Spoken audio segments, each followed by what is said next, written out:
안녕하세요. 여러분 반갑습니다. 오늘도 변함없이 새생명반 8번째 시간으로 여러분과 함께 하겠습니다. 한 주가 정말 빨리빨리 지나가는 것 같습니다. 우리가 지난주에는 삶과 이제 생명의 다리를 건너가십시오 라는 제목으로 시작을 하면서 하나님과 인간과의 관계에 대해서 잠시 살펴봤습니다. 하나님께서는 영광 중에 인간을 창조했습니다. 그래서 하나님과 인간 간의 교제를 굉장히 원하셨어요. 그런데 이 하나님과 인간과 관계가 단절이 됐어요. 분리가 됐어요. 끊어졌습니다. 그 이유는 인간이 지은 죄 때문입니다. 그래서 벌어진 관계, 그 깨어진 관계를 회복하기 위해서 인간이 여러 가지 노력을 합니다. 그런데 그것이 과연 가능한 것인가? 라는 것을 우리 이번 3과에서 배워나가게 될 것입니다. 그 첫 번째 시간으로 죄인의 실존에 대해서 다루도록 하겠어요. 죄인의 실존 1, 죄인의 실존 1. 로마서 3장 23절에 의하면 이 땅에 살아가는 모든 사람의 상태는 어떠한가? 하나님과 끊어진 그 상태에 있는 죄인의 실존에 대해서 얘기를 하고 있는 것입니다. 로마서 3장 23절입니다. 함께 읽겠어요. 시작. 모든 사람이 죄를 범하였음에 하나님의 영광에 이르지 못하더니. 모든 사람이 죄를 범했습니다. 모든 사람이 의로운 사람은 단 한 사람도 없습니다. 그 석가모니라든가 또 도를 추구하는 사람들이 죄가 없다라고 생각하기 쉬운데 그렇지 않습니다. 그들이 각성해서 죄가 없는 삶을 살아야겠다라고 시도한 그 자체도 무모하기도 하지만 사실은 그 시도한 그 시기 이전에 지은 죄들은 어떻게 해결을 할 것이냐고요. 또한 모든 사람이 죄인이라는 부분에 대해서 사실 예수를 믿지 않는 사람들은 그 부분이 굉장히 싫어합니다. 반발이 일어나요. 전도할 적에 우리의 첫 시작은 어떻게 해야 됩니까? 당신은 죄인입니다로 시작을 합니다. 당신이 죄인이기 때문에 스스로 구원받을 수 없습니다 라는 걸 알려줘야 되는데 우리가 전도할 때 다가가지고 당신은 죄인입니다 그러면 굉장히 싫어합니다. 그 말을 듣고 좋아서 눈물을 흘리면서 그래요 어떻게 하셨어요? 나는 죄인인데 내가 이러이러한 죄를 예전에 진 것을 당신이 어떻게 알았습니까? 이러고 말하는 사람 본 적이 있나요? 뭐 없을 리는 없지만 그것은 굉장히 쉽게 벌어지는 일, 또 쉬운 일은 아닙니다. 인간은 죄인이다 라는 걸 알려줘야 되는데 그들이 그렇게 쉽게 받아들이질 않아요. 그런데 여러분 혹시 아시나요? 성경이 말하는 죄, 왜 성경이 저렇게 단언컨대 나는 죄 없이도 살 수 있는 사람이야 그렇게 말할 수 없다 라고 성경이 단언하고 있는 이유를 혹시 아십니까? 왜냐하면 성경이 말하고자 하는 죄의 의미와 일반 사람이 생각하는 죄의 의미는 다르기 때문에 그렇습니다. 일반 사람이 생각하는 죄의 의미는 도덕적이고 윤리적인 것으로 생각을 해요. 그래서 그게 굉장히 받아들이기 어려워요. 나는 어려서부터 유교 집안에 자라가지고 떳떳하게 정말 죄에 대해서 언제나 의식하고 살았던 사람인데 노인을 공경하고 아랫사람을 구제하고 둘레있는 가난한 사람들을 살펴보는 그런 삶을 살았는데 네가 뭔데 나한테 죄인이라고 얘기해? 라고 말할 만한 이유도 있죠. 그러나 우리가 그들에게 당신은 죄인입니다 라고 말할 수 있는 이유는 성경에서 말하는 죄와 세상의 윤리와 도덕적인 죄는 다르기 때문에 그렇습니다. 어떻게 다른가? 우리 한번 나눠드린 그 유인물을 한번 보겠어요. 유인물. 성경의 가운데 죄라고 돼 있죠. 하마르티아라고 돼 있습니다. 이 말은 그리스 말이에요. 그릭입니다. 헬라 말이에요. 죄라고 정의되어진 헬라어의 하마르티아라는 말은 무슨 말이냐면요. 관역에서 빗나가다라는 뜻입니다. 관역에서 빗나가다라는 뜻이에요. 이 말이 무슨 말이냐. 자, 우리 여기 인간의 행위라고 되어 있는 오른쪽에 나와 있는 부분이 있죠. 인간의 행위 화살표 방향으로 쭉 나간다는 말이 뭐냐면 이것이 내가 하는 행위예요. 내가 평소에 행하는 일입니다. 이 인간의 행위가 쭉 왼쪽 끝에 가면 뭐 있어요? 까맣게 표시된 거? 관역이 있죠. 그 관역 정가운데가 관역을 맞추다예요. 하나님의 뜻. 그러니까 죄가 아니라는 말은 뭐냐면요. 이 인간의 행위가 내가 걸어가는 모든 것들이 관역에 맞는 거예요. 하나님의 뜻에 맞는 거예요. 가운데 정확하게 맞는 거, 이건 죄가 아니에요. 이건 죄가 아닙니다. 그런데 성경이 말하는 죄는 뭐냐면 관역에서 빗나간 거예요. 지금 가다가 쫙 빗나갔죠? 그게 죄입니다. 성경에서 말하는 죄는 윤리적인 게 아니에요. 하나님의 뜻에 맞지 않으면 무조건 죄예요. 내가 하는 모든 것들이 남들이 보기에 의롭고 정당할지라도 그것이 하나님의 뜻이 아니면 죄입니다. 그래서 그들이 생각하는 죄와 우리가 말하는 성경이 말하는 죄와 다르기 때문에 우리는 모든 사람이 죄인이라고 말할 수 있는 거예요. 죄를 졌다라고 말할 수 있는 거예요. 자, 어떤 부분이 그런가? 예를 들어서 윤리적이고 도덕적인 부분과 좀 차이를 설명해 보겠어요. 여러분, 거짓말이 죄예요, 아니에요? 거짓말이 죄인가요, 아닌가요? 윤리적으로, 도덕적으로 보면 거짓말은 무조건 죄입니다. 그런데 성경은 또 다르게 표현하고 있어요. 성경에서는요, 윤리적이고 도덕적인 게 죄가 아니라 하나님의 뜻에 맞느냐 안 맞느냐가 죄인가 아닌가를 규정하기 때문에 다를 수 있습니다. 단어적 의미로 거짓말은 분명히 죄다라고 성경은 규정하고 있지 않아요. 뭐를 보고 알 수 있느냐? 성경에 거짓말에서 하나님께 축복을 받은 사람들이 있습니다. 어디 등장하냐고요? 출애굽기를 한번 보겠어요. 출애굽기, 나눠드린 유인물에 출애굽기가 나와 있습니다.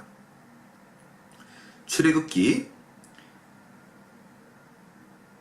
1장, 우리 출애굽기 1장을 살펴보게 되면 여러분 출애굽기는 여러분이 잘 아시지만 모세의 이야기로 시작을 합니다. 출애굽기 1장에 보게 되면 어떤 내용이 배경이 있느냐? 당시에는 이집트의 히브리 사람들이 노예로 살아가고 있을 때예요. 슬레이브로 있을 때입니다. 종으로 살고 있을 때예요. 그런데 어느 날 이집트 사람들이 보니까 남자들의 수가 점점 많아지는 거예요. 그러면 남자가 많아진다는 얘기는 이집트 사람들의 입장에서는 불안하잖아요. 언제고 이들이 힘을 합쳐서 구테타를 일으켜서 정권을 뒤엎는 일이 벌어질 수 있잖아요. 그래서 이집트 왕 바로가 명령을 합니다. 산파들에게 너희들이 유대인들이 히브리 여인들이 애를 낳을 때에 남자면 무조건 죽이라고 그래요. 그런데 히브리 여인이 애를 낳을 때 산파 중에 애를 낳는데 죽이지 않은 사람들이 생깁니다. 자, 한번 보겠어요. 출애굽기 1장 15절부터 제가 읽을게요. 애굽 왕이 히브리 산파 십브라라 하는 사람과 부하라 하는 사람에게 말하여 이르되 너희는 히브리 여인을 위하여 해산을 도울 때 그 자리를 살펴서 아들이거든 그를 죽이고 딸이거든 살려두라. 그러나 산파들이 하나님을 두려워하여 애굽 왕의 명령을 어기고 남자 아기들을 살린지라. 요 남자 아이들을 살렸잖아요. 그 중에 하나가 모세가 있는 거예요. 모세가 있는 거예요. 그러니까 왕이 화가 났어요. 히브리 여인이 애 낳을 때 남자를 살려주는 경우가 있다라고 해서 십브라 부하를 부른 거죠. 19절부터 보겠어요. 18절부터 애굽 왕이 산파를 불러 그들에게 이르되 너희가 어찌하여 이같이 남자 아기들을 살렸느냐. 19절 19절을 잘 보세요. 산파가 바로에게 대답하되 히브리 여인은 애굽 여인과 같지 아니하고 건장하여 산파가 그들에게 이르기 전에 해산하였더이다. 이게 거짓말이잖아요. 거짓말이에요. 해산해서 난 게 아니라 지네들이 받았어요. 거짓말이에요. 그렇다면 만약에 성경에서 거짓말을 죄로 무조건 규정한다면 어떤 일이 벌어져야 돼요? 산파가 거짓말하자마자 그 자리에서 죽어 넘어져야 돼요.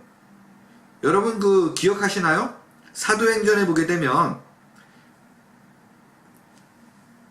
아나니아라는 사람 부인과 함께 헌금을 다 드리지 않고 재산을 팔아가지고 다 드리지 않고 어느 정도를 숨겨두고 다 드렸다고 거짓말하니까 그 자리에서 죽었어요.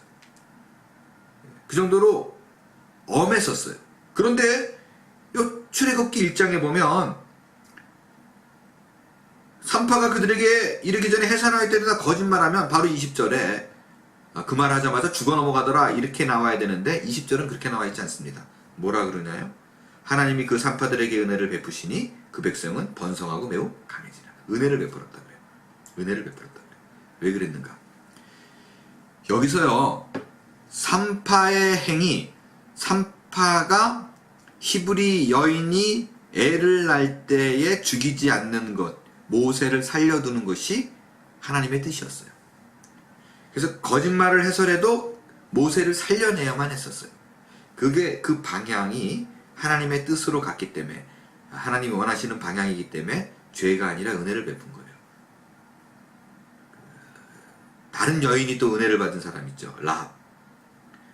라합은 이방 여인입니다.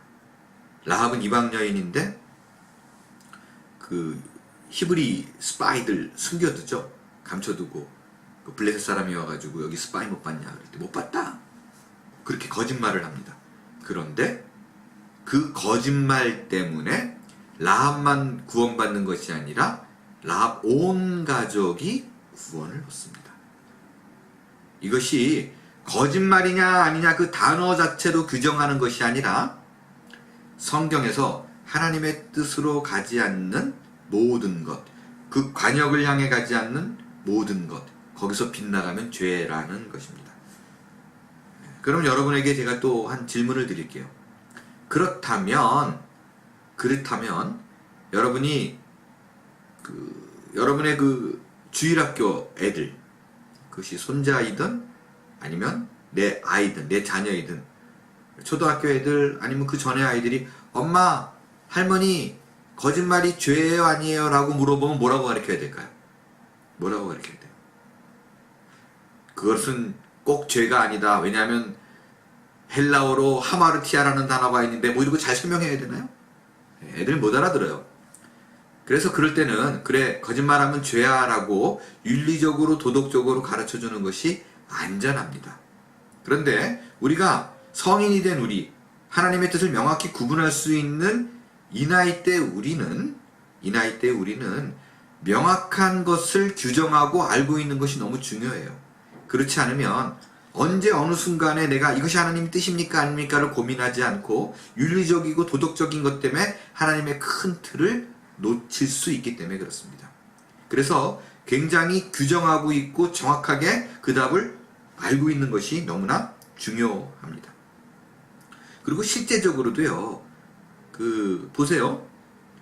야곱하고 에서하고 태어났을 때에 하나님의 원래 뜻 자체가 야곱이 장자가 되는 거, 야곱이 그 장자권을 물려받는 것이 하나님의 뜻이었어요. 그런데 기억하세요.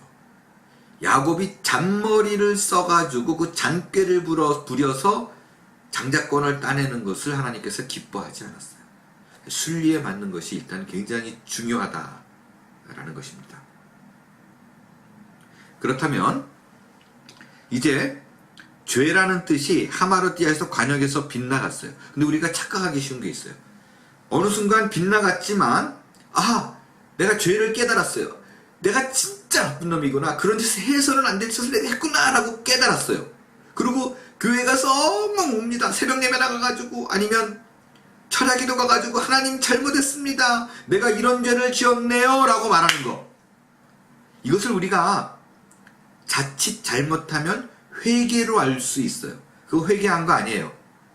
내가 죄를 깨달는 거, 죄를 뉘우치는 것은 회개가 아니라 반성입니다. 반성이에요. 회개의 뜻은 뭐냐? 거기 위에 올라가 있죠? 뜻이 뭐라고 써 있나요? 가로 열고 가던 길을 돌이키다. 죄를 깨닫는 건 반성이에요. 거기로 그치면 안 돼요.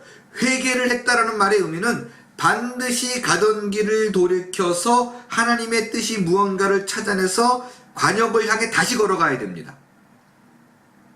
그게 바로 회개예요. 그래서 사람들이 헷갈리는 거예요. 아니 저 사람은 저렇게 맨날 회개하는데 왜 이리 잘 안 풀릴까? 맞아요. 거의 대부분 그런 사람들은요, 반성했지 회개한 거 아니에요. 며느리하고 관계가 안 좋아요? 내가 누군가 남편하고 관계가 안 좋아요? 울고 끝나요. 그러면 안 된다는 거예요. 아내하고 관계를 회복하기 위해서 노력을 해야 돼요. 회개는 바로 그런 거예요. 하나님, 내가 아내에게 이렇게 잘못했네. 울고 끝나면 안 돼요. 남편에게 울고 끝나면 안 돼요. 문제로. 돌이켜서 가던 길로 하나님의 관역이 무언가를 찾아서 다시 걸어가야 됩니다. 그것이 바로 회개라는 것이죠. 근데 제가 가만 보면요, 예수 믿는 사람들이 회개하는 사람 거의 드물어요. 그냥 반성하지. 그리고 하나님, 내가 이렇게 울며 불며 회개했는데 어찌하여 나를 이렇게 힘들게 하시나이까. 가던 길을 돌이키지 않아서 그래요. 조금 곁다리 얘기를 좀 할게요. 성경에 보면 가룟 유다와 베드로가 있어요. 그죠? 그런데 조금 제가 어려운 얘기를 할게요. 좀 깊은 얘기를 좀 들어가 보겠어요. 가룟 유다와 베드로를요, 인간적인 측면으로 보면 저는 개인적으로 가룟 유다가 더 멋있습니다. 남자다워요. 베드로가 얄미워요. 하여간 베드로는 읽으면 읽을수록 너무 괘씸하고 얄밉고 하여간 좀 그래요. 사람이. 왜 그래요? 좀 말이 너무 앞서잖아요. 주님, 내가 당신을 죽겠습니다. 그러고 얼마 안 있어가지고 배신하고. 하여간 그렇게 말이 좀 가벼워요. 그리고 얄미워요. 그런데 여러분, 베드로와 가룟 유다의 결정적인 차이는 뭐냐면요, 왜 가룟 유다가 지옥에 갔고 베드로가 천국에 갔느냐? 인품 때문에 그런 거 아니에요. 인품 때문에 그런 거 아니에요. 그것은 반성과 회개의 차이입니다. 가룟 유다는 잘못을 깨달았을 뿐이에요. 베드로는 가던 길을 돌이켰기 때문에 구원받은 거예요. 구체적으로 설명해 볼게요. 저는 가룟 유다가 인간적으로 멋있다 그러는 이유가 뭐냐면요, 저는 성경을 읽다 보면 가룟 유다가 예수님을 팔았던 게 돈 때문에 돈독이 올라서라고 많이 알고 있는데, 저는 그런 부분도 물론 있겠지만 그게 결코 다라고 믿지 않습니다. 돈 때문이 아니라고 저는 확신까지 해요. 왜 그러느냐? 많은 사람들이 착각하고 있는 게 있어요. 여러분, 예수님 당시에 가룟 유다가 예수님을 팔았을 때, 배반했을 때 은삼십을 받았어요. 얼마일 것 같아요? 얼마이길래 그 돈 욕심이 나가지고 팔았을까요? 돈 욕심이 나가지고 스승을 팔 정도면 적어도 10만원, 20만원은 아닐 거 아니에요. 100만원, 200만원도 어쩌면 아닐 수 있어요. 많은 사람들이 1000만원, 그렇게 얘기하더라고요. 여러분은 어떻게 생각하세요? 어느 정도 돼야 팔았을 것 같아요? 제가 이거를 80년대 초반, 정확히 기억은 안 나요. 80년대 초반에 액수를 아마 85년도쯤으로 기억하는데, 그 당시에 은 30이 얼마였냐면 돈 2만원이 안 됐어요. 지금으로 따지면 한 10만원 돈? 100불 정도밖에 안 돼요. 그 돈 주고 팔았다고요. 그건 뭐냐면 그냥 가이드한 거예요. 저 사람이 이렇게 가르쳐 준 거예요. 그러면 돈 때문에 팔지 않았다면 이유가 뭐였을까? 저는 확신합니다. 여러분, 가룟 유다는 열심당원이었어요. 열심당원이라는 말은 뭐냐면요, 정치적으로 굉장히 민감하고 메시아를 대망해가지고 언제든지 시간 나면 이 나라를 뒤엎을 생각으로 꽉 차 있는 사람이라는 거예요. 정치적으로 완전히 이런 둘러엎어.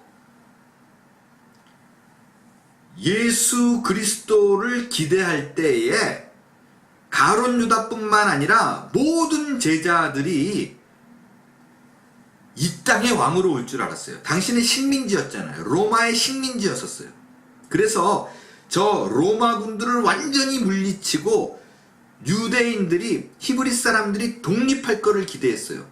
예수 그리스도를 바라봤을 적에 이 땅의 왕으로 와서 다 둘러엎고 결국에는 하나님의 나라, 곧 히브리 나라를, 이스라엘을 다시 이 땅에 건국할 그럴 왕으로 기대했어요.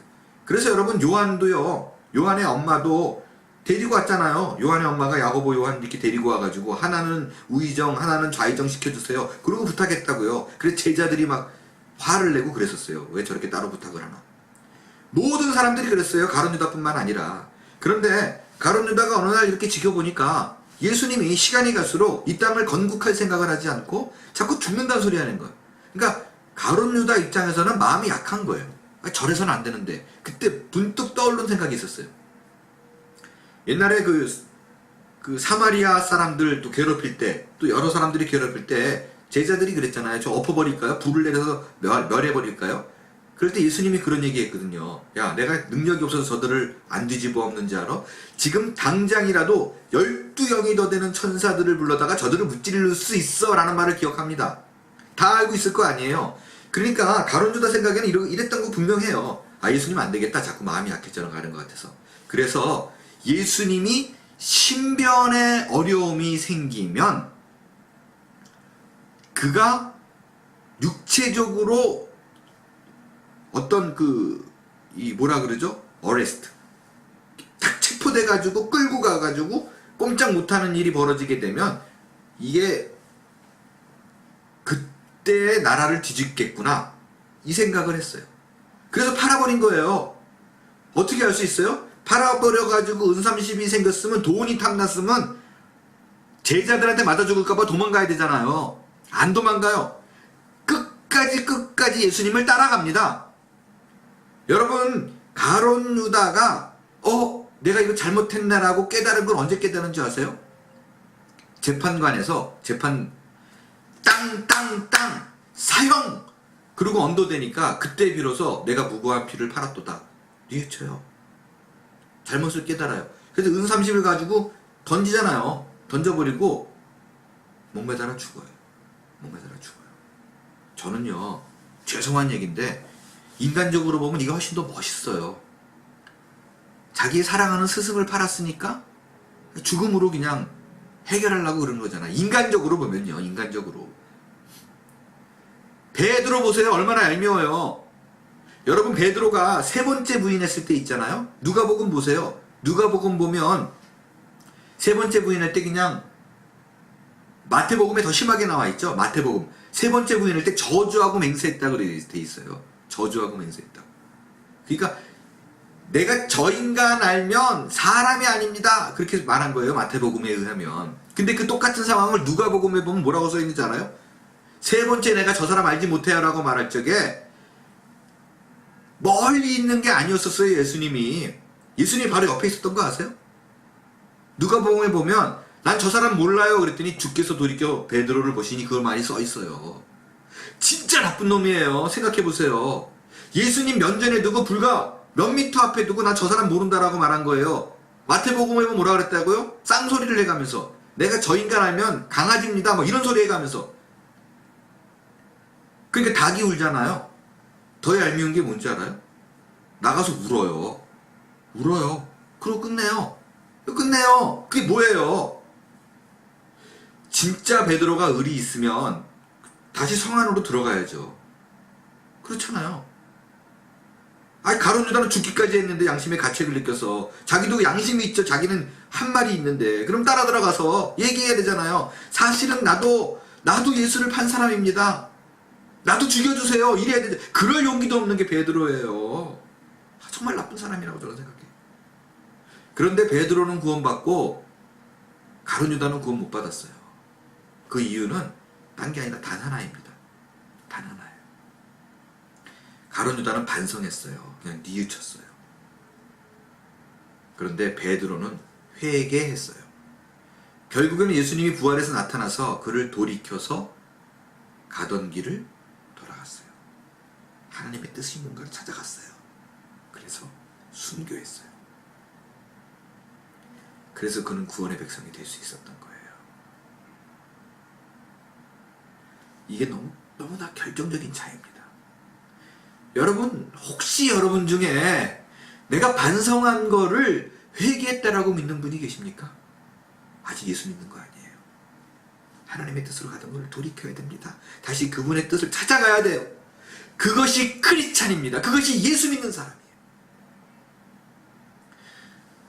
목사님, 제가 얼바인지 구청교회 오니까 참 여러 가지 배운 게 많고 이전에 얼마나 예수를 오래 믿었던 간에 아니면 그 전에 안 믿었던 간에 생각해보니까 죄가 많았네요. 예전에 뭐 안 떠올랐던 죄도 다 떠오르네요.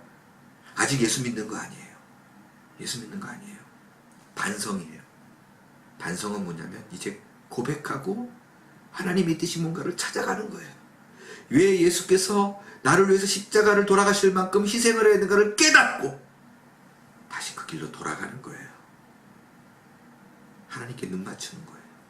그래서 예수가 나의 구원자요 구주임을 믿고 하나님의 뜻이 무언가를 찾아가는 것, 그것이 바로 회개요 예수 믿는 사람들이라는 증거인 것입니다.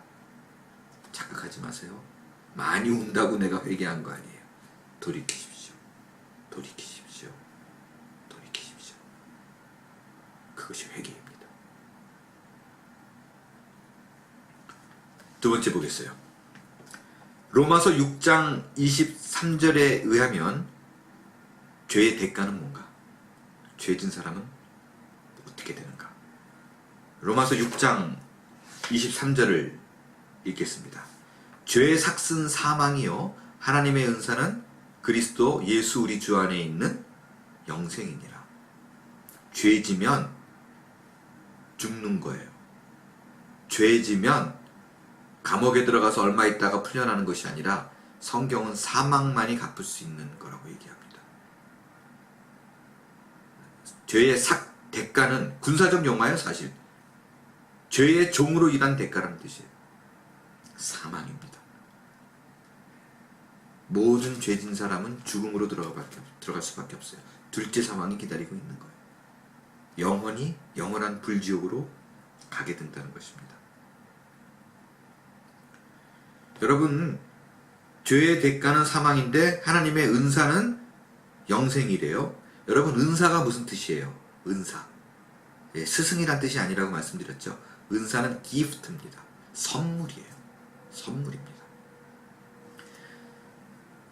하나님의 은사, 하나님의 선물은 어떤 대가를 요구하는 게 아니에요. 공짜로 주었다는 거예요. 공짜. 그래서 여러분 조심해야 되는 게 내가 받은 구원의 은혜는 공짜예요. 잘나서 준 거 아니에요. 기특해서 준 거 아니에요. 뭘 잘해서 따내려고 하지 마세요. 그냥 나는 안 돼요. 예수님 필요해 라는 단순한 믿음이에요. 그걸로 족합니다. 여기서 좀 다루고 싶은 몇 가지가 있는데 그 중에 하나는 뭐냐면요.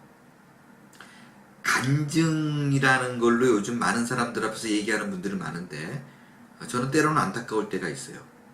간증을 빙자해서 자기 자랑하는 사람이 많아요. 뭐를 얘기해요? 내가 하나님께 은혜를 받았습니다. 안 되던 일이 이렇게 잘 풀렸어요. 병이 있었는데 나음을 받았어요. 내 아들이 좋은 대학을 갔어요. 내가 무엇을 했는데 이렇게 얘기하는 것들, 그런 부분에 있을 때 항상 이런 게 간증을 하면서 꼭 그 하나님의 은혜를 드러내지 않고 자기 자랑을 하는 사람들이 있어요. 40일 금식해봤어? 40일 금식했더니 하나님이 은혜 주더라. 너네들은 3일도 못 해봤지? 요런 뉘앙스. 내가 헌금을 얼마를 했는 줄 알아? 내가 전 재산을 팔았더니 하나님께서 이렇게 우리 사업을 회복시켜주더라. 뭐 이런 것들이요. 그래서 간증을 빙자해서 자기 자랑하면 안 돼요. 니들은 이런 거 못 해봤지? 이런 거. 굉장히 위험합니다. 대가 없이 베풀어주는 하나님의 은혜. 대가 없이 조건 없이 베풀어주시는 하나님의 은혜를 드러내는 것이 간증이에요. 그렇지 않으면 겸빙위입니다. 겸손을 빙자한 위선. 정말 조심해야 돼요. 그리고 간증은 저도 간증이 많은 사람인데 참 불안한 게 많은 사람들이 하면 할수록 이렇게 점점 뭐가 붙어요. 살이. 위험해요. 또 이런 거를 한번 저는 생각해 봤어요. 왜 하나님께서 죄진 사람에게 은혜로 그들을 구원하는데 굳이 죽어야만 했는가라는 부분이에요. 그런 생각 해본 적 없나요, 여러분? 저는 너무 많이 했었는데. 아니, 하나님이잖아요. 하나님이면 산에 이렇게 딱 올라가가지고 모든 사람들 보고 다 모여라. 그리고 이렇게 선언하면 되잖아요. 너희들의 모든 죄를 내가 사하노라. 그러면 끝이잖아요. 하나님인데 자기가 마음대로 그렇게 하면 되죠. 옛날에 율법에, 그러면 사람들이 만약에 질문해요. 율법에 죄진 사람들은 다 죽어야 된다는데 어떻게 된 거예요? 당신이 정한 율법 아니에요? 말 바꿨어. 오늘부터 그렇게 안 하면 돼. 왜냐고? 내 마음이지 뭐. 이러면 되잖아. 하나님인데. 안 그래요? 그런데 왜 굳이? 왜 굳이? 자기가 말한 법을 굳이 그렇게 지켜나가야 되는가? 저는 그런 생각했어요. 제 친구 중에요. 초등학교 2학년 때부터 있었던 친구인데 정말로 그 집이 잘 살았었어요. 그리고 집도 부자였었고 공부도 잘했던 친구인데 고등학교 때에 유도부를 들어갔는데 그 고등학교 2학년 때 뭐 서울시 1위를 하고 그럴 정도로 유도를 잘했어요. 그래서 그 당시에 그 어느 대학이라고 이게 녹화가 되니까 말하면 안 되는데 유도를 잘하는 사람들이 가는 대학이 있어요. 지금은 체육대학으로 바뀌었어요. 그 대학에는 조폭들이 많았어요. 근데 그 유도를 잘하는 사람들이 가는 대학에 들어가서 조폭에게 스카웃돼서 조폭이 된 친구가 있어요. 근데 이 친구가 종로에서 이렇게 활약을 하다가 나중에 대학로에서 최초로 그 조직을 만들고 보스가 된, 실제 조폭 보스가 된 친구가 있어요. 정말로 잘생겼어요. 저랑 아주 친한 친구예요. 근데 이 친구가 어느 날 그 조폭을 간뒀어요.